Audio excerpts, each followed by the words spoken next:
Log. Today's date is August 20th, 1985. The time is 7:20 p.m. Eastern Standard Time. Log ID is Delta Echo 553. Alright, let's begin.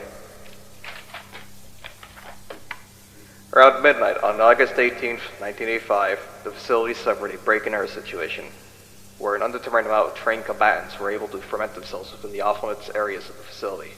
Is this correct?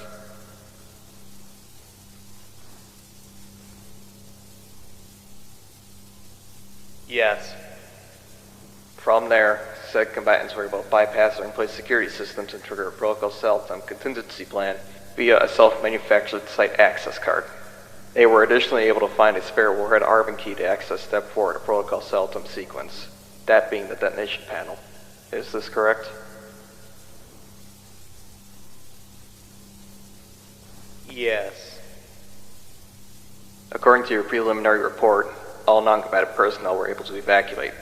Of the 10 security operatives on site, only 7 are accounted for. Is this correct? Yes. 3 of our operatives were killed in action. Advanced Guardsman Maribel Blanchett was unable to evacuate in time as she was fending off fleeing hostile combatants in Bottomside Tartarus. Guardsman Clark Hill was operating the Bottomside Warhead Control Room at the time of the break-and-enter. Elite Guardsman Adam Hall was shot during the final stages of the evacuation.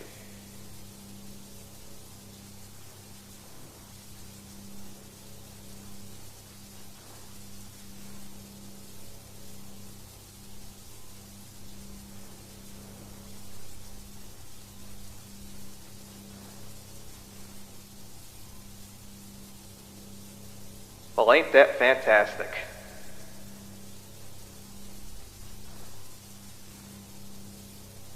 Sir, if I may, I want to make note of something my fellow operatives and I gathered from eyewitness testimonies from employees. They say that these combatants ignored them and did not express any immediate danger to them. Campbell's right. These combatants would even go out of their own way to prevent collateral damage of any of the employees. They only seemed to attack us if they had a direct line of sight with us with no nearby civilians. They were only going for us. I see. Were any of our operatives able to apprehend the combatives?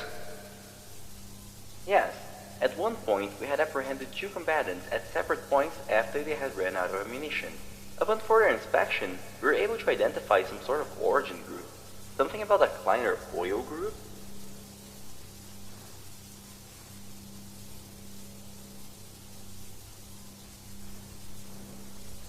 Unfortunately, we weren't able to take any of the combatants alive with us. We had to leave as soon as possible due to the rushing onslaught of other active combatants.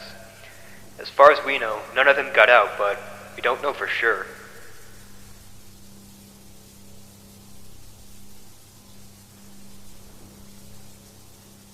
Well, clearly, they managed to get in without using our front door, so one could imagine they'd do the same when it came to leaving. Sir, we have no plausible explanation as to how these combatants were able to nest themselves in the facility. We're not even sure of their motivations, considering the extent they went to destroy the facility. Jones, you know damn well that it's your job as site security officer to prevent these sorts of things from happening. Yet the resources of the facility at your disposal to find flaws in the facility's design are always pinpoint the nest of these operatives. Sir, with all due respect, our funding was tremendously low. We were suffering inventory loss, low ammunition reserves, and understaffing due to your actions as Chief Security Officer. You cannot blame me for executing your orders and policy decisions. If we had more on-site security with more up-to-date weaponry, and maybe even the proper funding, chances are we could have avoided this entirely.